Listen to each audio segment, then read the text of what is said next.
dans le prochain épisode de Demain nous appartient. Alors que le torchon brûle entre Sandrine et Chloé, Anne-Marie cache une menace importante à ses filles. Martin, de son côté, confronte Karim, et Betty et Sylvain jouent un tour à Christelle. Capture d'écran TF1. Attention, les paragraphes qui suivent contiennent des spoilers sur l'épisode de Demain nous appartient diffusé demain soir sur TF1. Si vous ne voulez rien savoir, passez votre chemin. Vendredi 26 juillet dans Demain nous appartient. Anne-Marie cache à ses filles la menace qui pèse sur elle et Anne-Marie reçoit une gerbe de fleurs de la part de Francis Lecomte sur laquelle il est écrit Sandrine et Victoire, trop tôt disparues, à qui il a promis de s'en prendre si elle ne le paye pas. Elle ne dit évidemment rien à Victoire et part rendre visite à Lecomte, auprès de qui elle tente de savoir si son mari est responsable de la mort de Guillaume Delcourt. Le maître chanteur de Philippe, qui semble s'amuser de la situation, assure qu'il lui dira tout ce qu'il sait une fois qu'elle lui aura donné la somme d'argent qu'il lui réclame. Sophia, de son côté, apporte son soutien à Arthur et lui jure qu'elle ne joue pas avec lui. Arthur est touché par sa démarche et est surpris de voir qu'elle lui a apporté ses mangas préférés afin qu'il ait de quoi s'occuper durant les jours à venir, qui vont forcément être compliqués pour sa famille. Mais évidemment, Gabriel, lui, apprécie beaucoup moins de voir Sophia se rapprocher de son meilleur ami. Alors qu'elle se balade dans le jardin de la propriété de ses parents avec Morgane, Sandrine a la mauvaise surprise de voir Chloé débarquer. Cette dernière souhaite savoir comment elle va, mais Sandrine lui reproche de ne lui avoir envoyé qu'un texto après avoir appris la mort de son père. Elle a l'impression de découvrir le vrai visage d'hypocrite de Chloé et lui demande de partir. Elle n'a plus envie d'avoir affaire au Delcourt.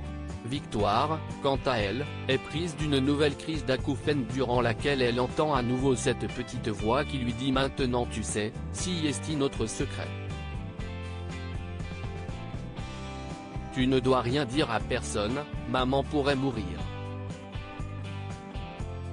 À cause de la violence de la crise, la jeune médecin perd connaissance. Une fois à l'hôpital, William l'ausculte et se rend compte que sa tension est basse. Il comprend que si est dû à un surdosage d'antidépresseurs et rappelle à Victoire, qui a complètement vidé le flacon, qu'elle doit faire attention.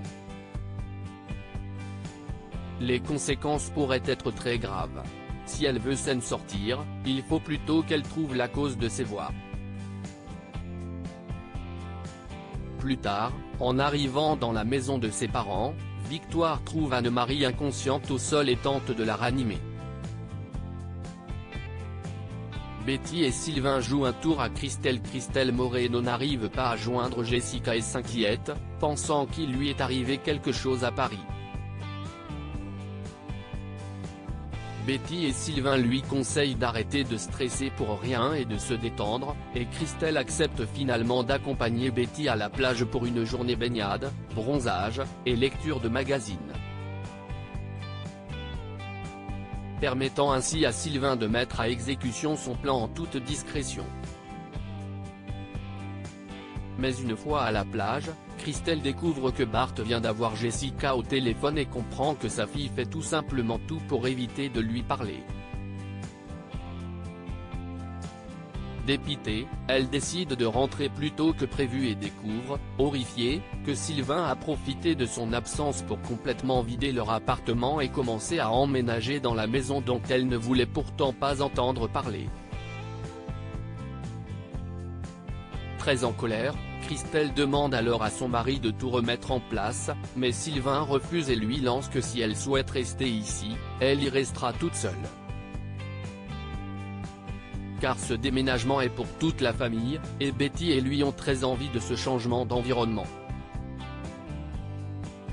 Christelle les suit donc à contre-cœur dans leur nouvelle maison et finit par réaliser, en les voyant se démener pour que tout soit impeccable niveau déco, qu'elle a de la chance de les avoir et qu'elle a elle aussi besoin de ce nouveau départ. Martin confronte Karim au sujet de sa trahison. Anna cherche à comprendre pourquoi le passeur ne s'est pas présenté au rendez-vous qu'il avait fixé à Mathieu sur le port. Elle pense que Karim leur a fait un sale coup, mais ce dernier promet qu'il ne sait pas ce qui s'est passé. CIST alors que Martin débarque chez eux et leur demande où se trouve Mathieu. Karim fait comme s'il ne connaissait pas la réponse à cette question et jure, lorsqu'il comprend que son supérieur est au courant pour le passeur, qu'il a simplement croisé Mathieu une seule fois en ville et qu'il a accepté de l'aider à quitter la France pour le remercier d'avoir sauvé Anna. Seulement, Martin ne croit pas à son explication et l'emmène au commissariat. Anna, de son côté, part prévenir Mathieu et lui avoue qu'elle est surprise et touchée par le geste de Karim qui a préféré se faire arrêter plutôt que de balancer Mathieu. L'infographiste en cavale tente de savoir si ce nouveau visage chevaleresque de Karim est en train de réveiller des sentiments chez Anna, mais la jeune femme le rassure immédiatement. Elle n'aime que lui et ça ne changera pas. Au commissariat, Martin essaye de faire parler Karim, mais ce dernier ne démord pas, il ne sait pas où se trouve Mathieu et Anna n'est au courant de rien. Martin lui fait comprendre qu'il risque gros. Le commandant Constant a compris qu'Anna et Mathieu étaient amants et que Karim cherche à protéger Anna pour qu'elle n'aille pas en prison. Mais selon lui, cela ne sert à rien, il ne récupérera pas Anna pour autant et Mathieu finira dans tous les cas par être arrêté tôt ou tard. Karim, qui admet sans le dire qu'il a raison, demande à Martin de lui épargner ses conseils. Il veut simplement savoir ce qui va lui arriver. Martin admet qu'un temps normal il devrait faire un rapport, mais puisque Karim est son ami et un bon flic, il va laisser couler. Mais en retour, il lui demande une chose, de prendre un congé sans solde et de quitter Sète. Après avoir appris qu'il avait été relâché, Anna retourne à l'appartement et trouve Karim qui rassemble ses affaires et fait son sac. Elle le remercie de n'avoir rien dit pour Mathieu et lui demande où il va.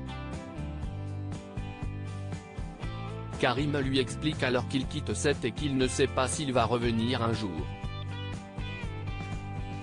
Un coup dur pour Anna qui comprend qu'ils ne se parleront plus, après près de 2 ans de relation. La journaliste avoue à son ex qu'elle regrette de l'avoir fait souffrir, et Karim jure qu'il est encore prêt à tout oublier et à donner une seconde chance à leur couple.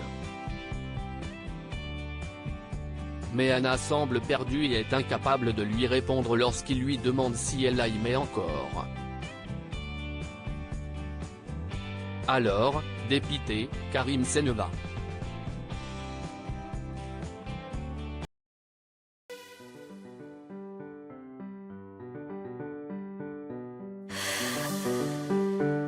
나